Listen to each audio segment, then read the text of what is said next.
Le morning, les GG, tout sur les dessus de l'actu. Les grandes gueules.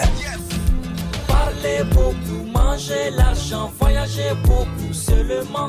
Mais travailler beaucoup, créer des choses, emploi des jeunes, non, non, non. Les dirigeants africains, les dirigeants sont comme ça. Les grandes gueules. Ensemble jusqu'à 11h, merci de nous préférer, mesdames et messieurs. Plusieurs mois s'offrent à vous pour réagir en direct sur nos sujets. Évidemment, vous partez sur Twitter, hashtag #GG. Sinon, l'autre numéro de téléphone qui s'affiche juste en bas de l'écran. Si vous nous écoutez à la radio, c'est le 00224 657 39 13 13. Sinon, ça se passe évidemment chez Orange, GG au 87. Avec plaisir, nous allons prendre en compte vos messages dans notre émission Les Grandes Gueules. Au menu, on s'intéresse à l'actualité en Guinée, alors que le débat en vue d'une réforme constitutionnelle se pose de plus en plus.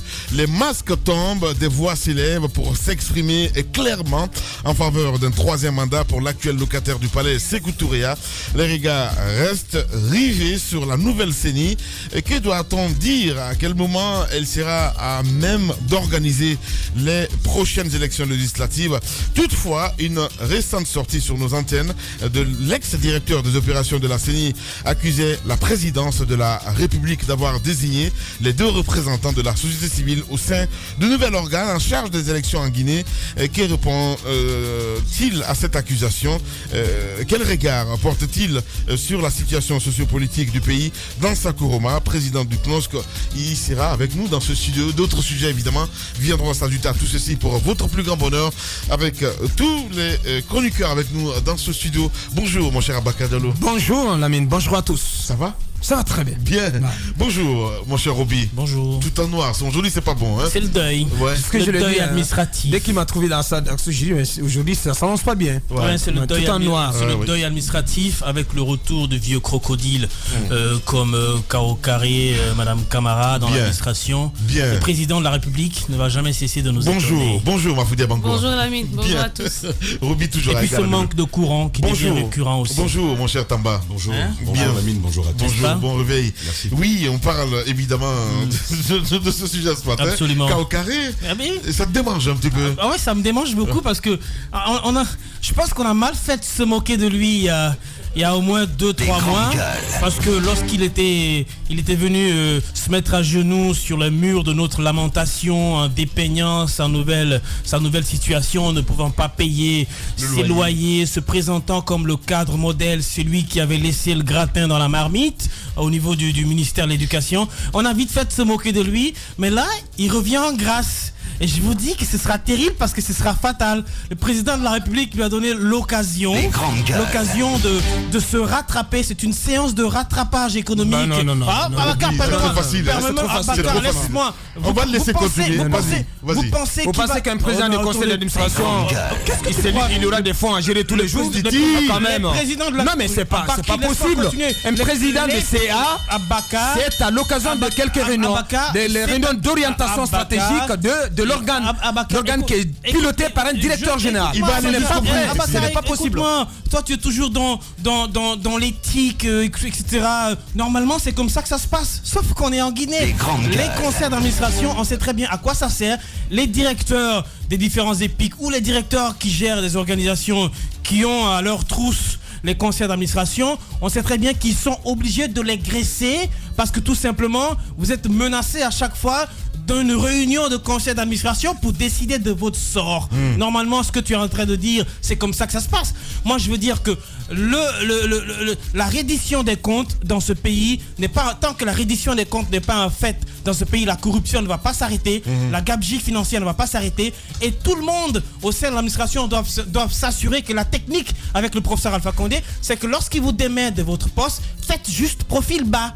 Confondez-vous au peuple, restez tranquille, fermez la gueule pendant un moment et peut-être que vous avez la chance de reboloter. Mais lorsqu'il vous démet, Macanera, Domani Doré, etc. sont victimes de cette pratique. Lorsqu'il vous démet et que vous vous fâchez, vous sortez sur la place publique, vous commencez à lui taper dessus, vous commencez à le dénoncer, et bien vous-même, vous n'avez aucune chance d'être dans la grande poêle qu'il a, la poêle dans laquelle il ramasse, où il recycle ses anciens administrés et les met à des postes où il vous dit, bon, vous n'avez pas assez mangé là, hier, je vous donne l'occasion de vous refaire une santé. De toutes les façons, la table elle est grande, la cour elle est grande, vous pouvez encore avoir de la place pour vous asseoir. Je pense que c'est une nomination pour moi qui n'avait pas lieu d'être.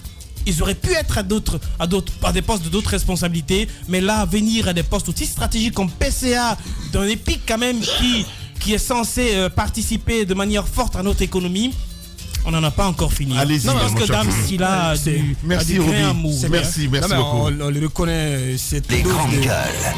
de théâtralisation. Ouais, je pense que il est un peu dans son rôle. Vous pensez que je Titi, mon Dieu, s'il te plaît, vas-y. Vas-y, Abakar. Ce sur quoi j'aimerais insister. Abakar a le droit de revenir pleurer après si lorsqu'il constate. Je ne suis pas d'accord.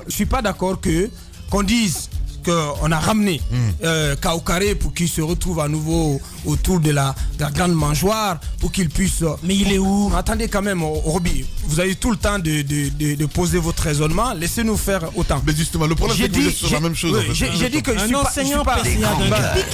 je suis pas d'accord avec ce type de raisonnement.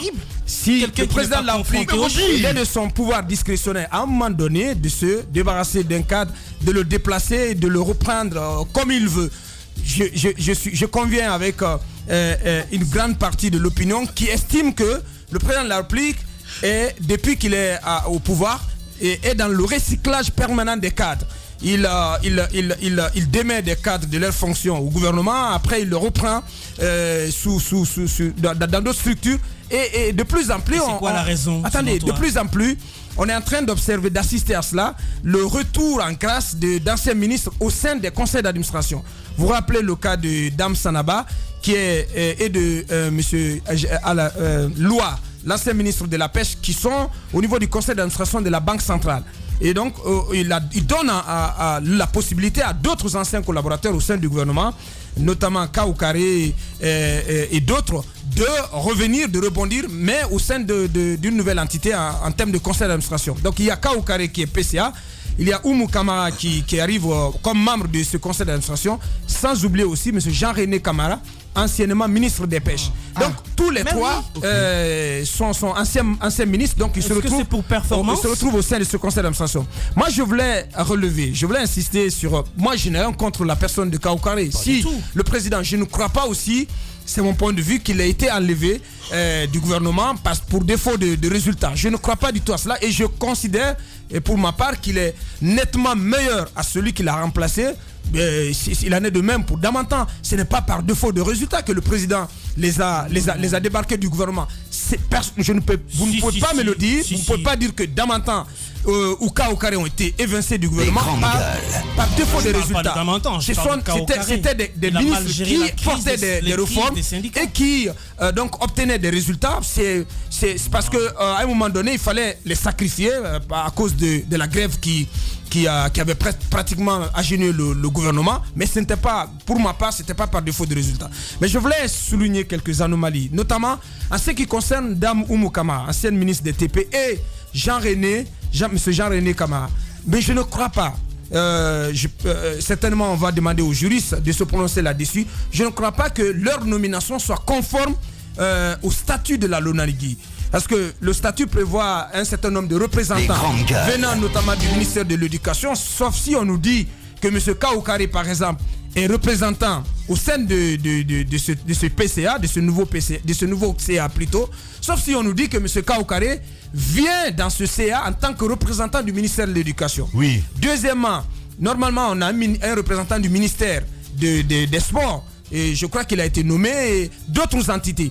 Mais je ne crois pas que tel que cela est conçu et prévu dans les statuts de la LONASEA, qu'on puisse justifier la nomination de Dame Oumou Kamara et de M. Jean-René Kamara. Qu'on nous dise, que les proches du président nous disent, en prenant ce décret, ces deux anciens ministres viennent au compte de quelles structures qui sont prévues dans les statuts de la LONASEA. Ça, c'est extrêmement important. Deuxièmement, il y a le cas de M. Antonio Soare qui est maintenu, parce qu'il était membre de l'ancien CA, et il représente les sociétés de Paris. Ce n'est pas possible, parce qu'il y a l'article 25 des statuts de la FIFA qui interdisent à tout dirigeant de football d'être membre, d'être acteur actif ou passif des sociétés de loterie, de jeux de hasard, etc., ou toute activité connexe. Donc, si on veut vraiment que M. Antonio Souaré soit en phase avec les engagements qu'il a au sein, avec les instances dirigeantes du football africain et international, donc la CAF et la FIFA, je pense que c'est un décret sur lequel il faut revenir concernant M. Antonio Souaré, parce que c'est incompatible avec son statut de président de la Fédération guinéenne de football. Il en est de même pour le cas de ces deux anciens ministres dont je parlais tout à l'heure. Je crois qu'il y a ces quelques anomalies sur lesquelles le président doit être amené à se prononcer. S'il faut, il n'y a pas donc à avoir honte à revenir sur le décret si ce n'est pas conforme au statut de la LONAGUI. Voilà, allez-y, Maf. Alors, déjà revenir sur ce système de recyclage et autres. Je me rappelle, je n'étais pas encore là quand le ministre de la Santé a été remplacé, le ministre il s'appelle Abdoulaye, a été remplacé par Lama à la tête du ministère de la Santé.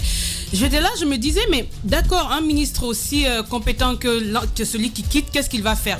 Abdraman Diallo, je crois, et on l'a retrouvé du côté de Sékou Touréa comme ministre conseiller du Grand Garage. Voilà. J'ai souvent un problème avec ce système de recyclage par rapport à certaines compétences. Pour des militants, on peut même comprendre, mais lorsqu'on vient pour servir la nation et que pour une raison qui n'est même pas claire, on vous démet de vos fonctions alors que vous avez entrepris des choses, vous n'avez même pas terminé, on vous enlève et que vous acceptez d'aller rester dans un coin en attendant qu'on vous mette ailleurs, je me demande quel est le projet, quelles sont les ambitions de ces ministres qui acceptent de rester là-bas. Je me suis tout le temps posé cette question. Sinon, ce sont des gens qui peuvent bien servir ailleurs, dans l'enseignement, à l'international, dans les institutions, mais on les retrouve bras croisés au ministère en attendant que le président veuille bien les mettre quelque part. Qu'est-ce qui se passe?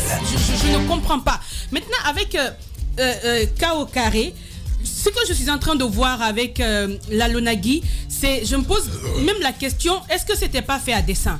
Parce que ça fait quand même des années qu'au niveau des médias, on dénonce pas mal de dysfonctionnements au niveau des régies, des directions, mais vous remarquerez qu'on enlève une personne que lorsqu'on a quelqu'un tapis dans l'ombre qui aspire à venir là. Donc pour moi, c'est loin de cette lutte contre la corruption qu'on prétend mener, mais c'est juste des règlements de compte. Je ne dis pas que le monsieur qui a quitté là, il est blanc. Je ne me le permets pas. Ce que je veux dire, c'est que souvent, on constate les problèmes, on ne réagit pas, on réagit juste quand ça nous arrange pour prendre tel et ramener tel autre. Et ça, c'est un problème parce que justement, ça ne nous permet pas de sortir de cette malgouvernance qui existe. On permet juste aux plus chanceux. Parce que autant quand on est militant ou quand on est avec le chef de l'État, on a autant de chances qu'on veut, même pas une seconde chance ou troisième chance, on a autant de chances qu'on veut, on peut faire tout ce qu'on veut en tel poste. Lorsqu'on nous enlève, on a la possibilité de revenir parce qu'on a un soutien de taille pour le chef de l'État. Il ne tiendra pas compte de la malgouvernance ou d'autres pour revenir.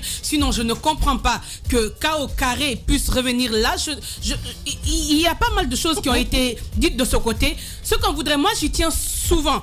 Quand on a des révélations sur une gestion, la moindre des choses, c'est que la justice se saisisse et qu'il y ait la vérité. Parce que ce sont des accusations, d'abord, présomption d'innocence. Maintenant, si c'est avéré que la personne a pris de l'argent, eh bien que la personne soit sanctionnée. Si c'est le contraire, eh bien que la personne reprenne son travail et normalement qu'il soit blanchi de tout ce qu'il y a eu comme accusation. Mais rien de tel, ça se passe dans les bouches, ça se passe dans les décisions et puis c'est fini. Vous remarquerez que c'est un mouvement de personnes selon leur appartenance, selon leur intérêt. Et ça, c'est pas des initiatives qui sont de nature à aider la nation. Et c'est ce qui se dessine à tout bout de champ. La dame Oumou du côté du ministère des TP. Jusqu'à présent, je n'ai pas entendu de raison officielle ou valable sur pourquoi on l'a enlevé du ministère des TP. On l'a quand même enlevé. Et là encore, on se pose les questions. Pourquoi on nomme tel? Là, il n'y avait pas de résultat, franchement. Ah, mais non, mais c'est vous qui le dites, justement. Et c'est ça le problème. Parce que normalement, autant la personne peut démissionner parce qu'il y a ce problème, ou autant on peut l'enlever mais on ne sait rien. Les gens bougent seulement parce que le chef de l'État l'entend ainsi, ou bien ceux qui sont les soutiens à l'interne sont plus forts selon les appartenants. Le lobbying, on les appelle comme ça. C'est compliqué, le pays ne peut pas fonctionner comme ça et c'est comme ça que ça se passe. On accuse directement personne. Ce qu'on demande, c'est à la justice de faire son travail quand il y a des scandales qui sont dénoncés sur les médias, que la justice se saisisse et qu'on se dise si oui ou non c'est avéré et qu'on puisse punir les responsables. Et même là, la punition ça donne Mafoudi a complètement... Allez, sans mots ce matin. Allez-y, mon cher Tamba. Moi, j'ai une question à me poser ce matin. Pourquoi les mêmes? C'est un peu la question quand même que je me pose. Lorsque il y a eu des cadres qui sont venus au gouvernement, qui ont œuvré, qui ont travaillé pour cet État-là, je pense que lorsque des limites ont été affichées, je pense qu'à un certain moment, le président de la République aurait quand même pu prendre l'initiative de voir ailleurs. Nous sommes quand même plusieurs millions de Guinéens avec des compétences beaucoup plus à jour, avec un 109 qui aurait pu être apporté aux structures de l'État. Mais le président de la République, et ça c'est depuis 2010, ça ne surprend plus personne, c'est son mode d'opérer. Il travaille avec vous, quelque temps après, il vous dégage. Et Roby disait quelque chose d'intéressant, il fallait aller se taire, se montrer assez poli, assez courtois, surtout reconnaissant envers le président de la République qui vous a sorti de l'oubli, qui vous a sorti de votre situation d'inconnu total. Et donc, après, vous vous retrouvez encore sous les feux de la rampe. Moi, je ne comprends pas cette façon de faire. Cela dit, c'est le président. C'est son pouvoir discrétionnaire. Il peut nommer qui il veut. Mais il y a quand même certaines considérations à prendre en compte. Celui qui revient à la tête du conseil d'administration, moi, j'ai envie de dire, c'est pas un emploi à temps plein. Il faut quand même qu'on le sache. Et à cause de ça, je me réjouis. Un homme m'a dit non mais Roby, c'est pas un emploi comme nous, il faut y être tous les jours. Voilà, c'est un organe consultatif et directif juste pour le compte de la LONAGUI. Et il faut noter que Kaokare n'y sera pas seul. Il y a des entités qui y sont représentées. Il y a les réserves que Abakar Diallo a soulevées par rapport au règlement en vigueur dans le domaine des jeux. Et ça reste une autre paire de manches. Oui. Mais par rapport à ce que Kaokare pourrait y faire, moi je me réjouis parce que, je me réjouis parce qu'il y a cette belle pensée que Mohamed Kamara il aime à nous rappeler. Les hommes les moins compétents, il faut les placer là où ils risquent de causer le moins de dégâts. Et donc, il n'y est pas à temps plein. Il y aura des séances consultatives, des séances délibératives où ils vont être. Le conseil d'administration est notamment chargé de fixer les orientations stratégiques de la LONAGUI. Ça, c'est une chose. Maintenant, si on veut faire du contrôle, parce qu'il faut rappeler que Kaokare n'est pas affronté aux chiffres. Ça, il l'a dit, vous en... Non, mais il l'a dit lui-même. La LONAGUI, c'est beaucoup de milliards. C'est beaucoup de milliards. Mais il a dit qu'il n'était pas affronté aux chiffres. Moi, je veux lui conseiller, monsieur Kaokare, il faut plutôt trouver un cabinet, et éventuellement, si vous devez lire les chiffres. Ça pourra aider justement qu'il y ait un véritable travail sérieux qui s'y passe. Mais Lamine, c'est quoi le souci? Il a dit lui-même qu'il n'est pas affronté aux chiffres. Ça, il faut rappeler ça aux Guinéens. Le président de la République doit le savoir s'il l'a oublié. Kaokare et les chiffres, c'est un désastre. Il l'a dit lui-même. Au-delà de ça, ce qui me dérange par-dessus tout, c'est l'image que l'on renvoie de la gouvernance Condé. Parce que c'est Kaokare qui a quand même dit à la face du monde, enlève ton caméra. Il l'a dit, il l'a répété. Oui. Non, Lamine, non. Il y a quelque chose d'important. Parce que vous, apparemment, vous ne vous intéressez pas à la forme des choses. Mais lorsqu'un tel cadre, il revient, mais on va se dire qu'on n'a que ça en Guinée. La gouvernance Alpha Condé devrait se préoccuper de l'image qu'il y a derrière. Moi, je veux terminer, Lamine, en ouvrant un autre pan de réflexion. Au-delà de cette nomination, il y a quand même que M. Haïdara, qui était là, directeur général, a quitté. Et finalement, ça virevolte. Et voilà. Et donc, M. Haïdara a quitté. Il était directeur général de la grande gueule. On a dit c'est pour améliorer la gestion, la qualité de la gestion. Moi, j'aimerais attendre justement que ce conseil d'administration-là puisse veiller à une meilleure gestion que celle qui a existé. Bien. Ça, c'est une première chose. Que la directrice entrante, je ne la connais pas assez, mais j'ose espérer qu'il lui sera plus facile d'imprimer une meilleure qualité de gestion à ce niveau-là. Mais ma plus grande inquiétude aujourd'hui, c'est qu'il y a de la chasse aux sorcières dans ce Les pays. grandes gueules. Je ne le défends pas. Bien, Monsieur Haïdar, on va en parler permets, dans un... Lamine. Non mais si, on va en parler dans un instant. C'est important que je termine. Il a une enquête, là-dessus. Moussa Moïse, à suivre. Je ne parle même pas Voilà, de cette, justement. je ne parle même pas de cette enquête-là. Oui. Parce qu'il y a un cas quand même qui a atteint mes oreilles. C'est le cas par exemple Paul Moussa Diawara. Nous avons porté la chose ici sur nos antennes. D'ailleurs, le dernier déballage qui avait eu lieu là-dessus, c'était moi qui avais présenté cet élément dans ce studio-là. On veut que l'administration soit assainie. On veut que la justice fasse son travail. Mais il faut éviter que la justice se transforme en machine de vengeance, en machine pour écraser de potentiels adversaires. Comment comprend-on par exemple qu'on retire à des gens qui sont sur la voie d'être condamnés toute possibilité de se justifier devant la justice guinéenne? Ça, c'est un sérieux problème. Et il faut dire à la justice de bien faire son travail. Il ne faut pas aller dans une logique de chasse aux sorcières. Moussa va certainement déballer et on reviendra juste après. Mais c'est important. Merci beaucoup, Tamba. Heureusement, je rebondis sur le dernier pan de son intervention. Heureusement que M. Paul Moussa Diawara, qui n'est pas un enfant de cœur, a fini par récuser le juge qui avait en charge ce dossier. Et ça, c'est extrêmement important parce que n'ayant pas sa confiance et voyant l'élan qui était le sien, donc de vouloir l'accuser, donc de fait de l'enfoncer.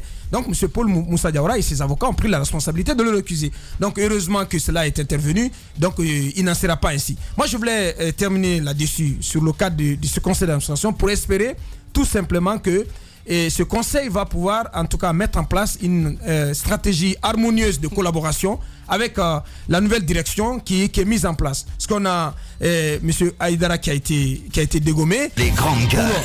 Dit-on malversation financière portant sur plus de 27 milliards de francs guinéens. Ça, c'est dans le cadre de la croisade engagée par le Premier ministre contre la corruption.